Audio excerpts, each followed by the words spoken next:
è l'ingresso della struttura complessa di radiologia, diagnostica ed interventistica dell'ospedale Garibaldi Nesima, diretto dal dottor Vincenzo Magnano Sanlio.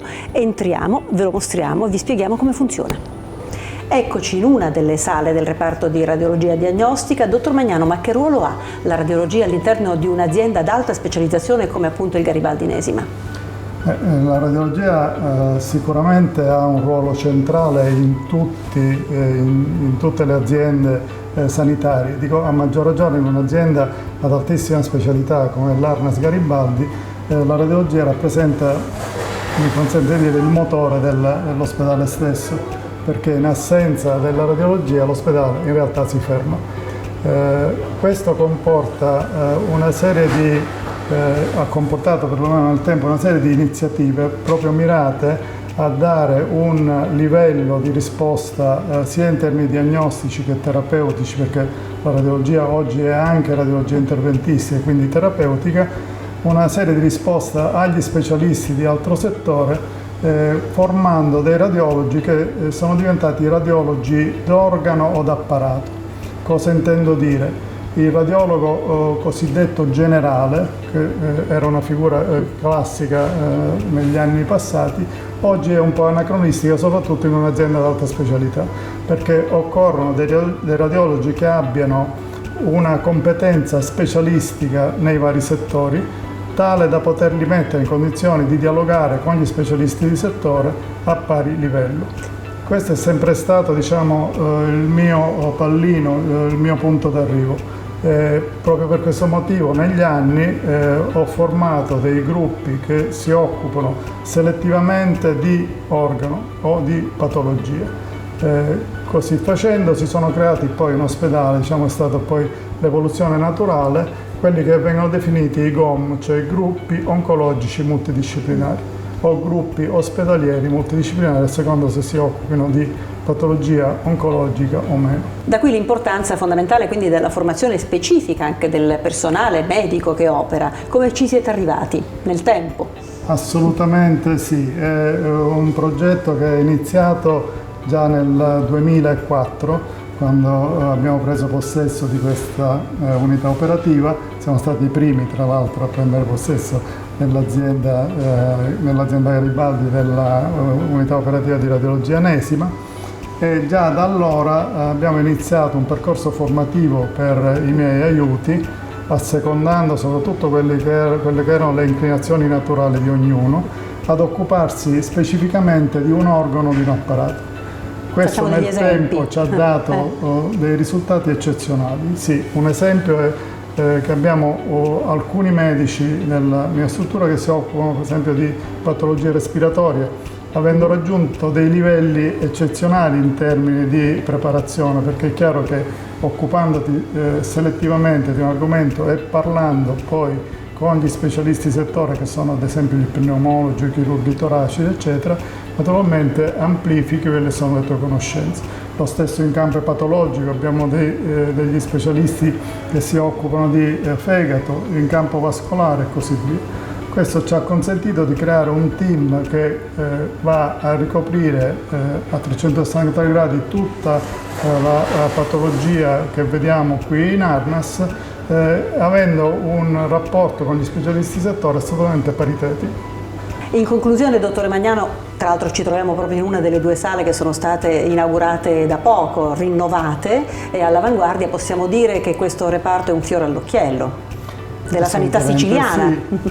Assolutamente. Tra l'altro diciamo che la radiologia interventistica in azienda l'ho portata io nel 2004 e quindi per me è ancora più motivo di vanto, devo dire. Sono due sale nuovissime di angiografiche dove svolgiamo un'attività importante sia in termini numerici sia in termini qualitativi, sia in campo di radiologia interventistica vascolare con la collaborazione dei nostri chirurghi vascolari, sia in campo extravascolare. Ed è realmente un'attività di cui fruiscono sicuramente i pazienti in prima battuta, ma tutti i reparti trasversalmente. Buon lavoro a voi. Grazie. E qui siamo in una delle due sale nuovissime di TAC, un'apparecchiatura all'avanguardia, e sono con il dottor Nino Vallone, responsabile dell'unità operativa semplice di radiologia per le alte specialità. Che cosa significa a proposito alte specialità? Beh, oggi alte specialità significa avere a che fare con macchine pesanti, cioè dire con TAC, con risonanza magnetica. Ormai la tecnologia ha fatto dei passi da gigante e ci permette di fare quello che una volta magari non era neppure pensabile. Ed è importante che il servizio pubblico abbia appunto le attrezzature, le ultime. Devo dire che queste sono delle apparecchiature, diciamo, allo stato dell'arte.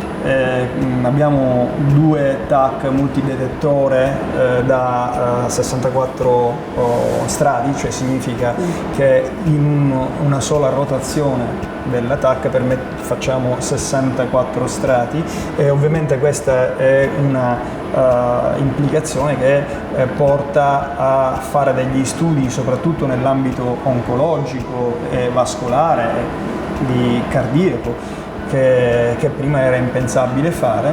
Noi già da circa 10 anni ci occupiamo di cardio-TC e di studi vascolari, e queste TAC ci consentono appunto di ottenere degli studi al momento allo stato dell'arte. Abbiamo alte specialità, significa anche risonanza magnetica. Noi abbiamo una risonanza magnetica ad alto campo, cioè da 1,5 Tesla, che impieghiamo sia nell'ambito neuroradiologico che nell'ambito oncologico, anche in ambito ovviamente pediatrico, perché noi qui abbiamo un materno-infantile, diciamo, molto importante. E quindi in quest'ottica riusciamo, diciamo, a fare fronte a tutto quello che attualmente la tecnologia ci richiede, in particolare anche con risonanza magnetica. Siamo uno dei 2 centri che esistono in Sicilia e tra i 9 centri a livello nazionale, che in stretta collaborazione con il CNR di Pisa si occupa dello studio dei pazienti con talassemia e talassodropanocitosi, per lo studio dell'accumulo del ferro di questi pazienti che sono sottoposti a frequenti trasfusioni. Quindi questo è sicuramente, diciamo, siamo da questo punto di vista un centro di riferimento a livello nazionale e regionale. E con il dottor Giuseppe Giordano, responsabile dell'unità operativa semplice di radiologia interventistica oncologica, parliamo appunto di che cosa si occupa la sua struttura. Questo per esempio è un angiografo. Sì, questo è un angiografo di ultima generazione montato a soffitto, è una delle 2 nuove sale di Nesima. Abbiamo la fortuna di poter lavorare in un blocco, devo dire, rinnovato da poco. Sì, quindi molto completo, che accoglie pazienti giornalmente con una sala risveglio appropriata. Che significa radiologia interventistica oncologica? In effetti è una domanda che ci fanno spesso, perché molti identificano il radiologo come la persona che fa... quello che fa i raggi, sì, ma sì, non è più che si occupa delle TAC, delle risonanze e di quant'altro. In realtà noi svolgiamo un'attività operatoria chirurgica, con il vantaggio di essere mini-invasivi, cioè di non utilizzare sistemi particolarmente invasivi. Noi facciamo un accesso dai vasi o percutaneo, utilizzando le tecniche di imaging come l'ecografia, l'angiografia, la TAC stessa. Delle microtelecamere in pratica? Ancora più piccole, le guide sono sottili quanto un capello, e questo ci consente di trattare varie patologie che vanno da patologie benigne, endovascolari come il varicocele maschile, quello femminile, il trattamento degli arti ischemici, gli aneurismi viscerali, e questo chiaramente anche con l'ausilio della chirurgia vascolare, e anche patologie oncologiche. Noi in queste sale trattiamo giornalmente malati che necessitano di port per la terapia chemioterapica, che noi impiantiamo giornalmente, PIC, ma effettuiamo proprio anche dei trattamenti risolutivi come termoablazioni o le embolizzazioni. Tutto questo monitorato dalla radiologia, appunto, dei mezzi diagnostici. Noi svolgiamo questa attività in questa sala, coperti da dei camici piombati, perché noi siamo soggetti a radiazioni, perché durante l'intervento, se si utilizza l'angiografo, ci sono delle radiazioni ionizzanti, quindi protetti da questo camice di piombo e poi da un camice sterile. Con l'ausilio di tecnici di radiologia e infermieri svolgiamo la nostra nostra attività giornaliera. Grazie, chiarissimo. La radiologia del Garibaldi-Nesima, diretta dal dottore Magnano, è una radiologia importante che ovviamente supporta quello che il Garibaldi è, il Garibaldi-Nesima, cioè un ospedale dove si pratica l'alta specialità e si caratterizza per l'elevata performance nel settore della radiologia interventistica, certamente settore su cui stiamo investendo parecchio perché è di grande sviluppo e di grande possibilità di cura di molte patologie.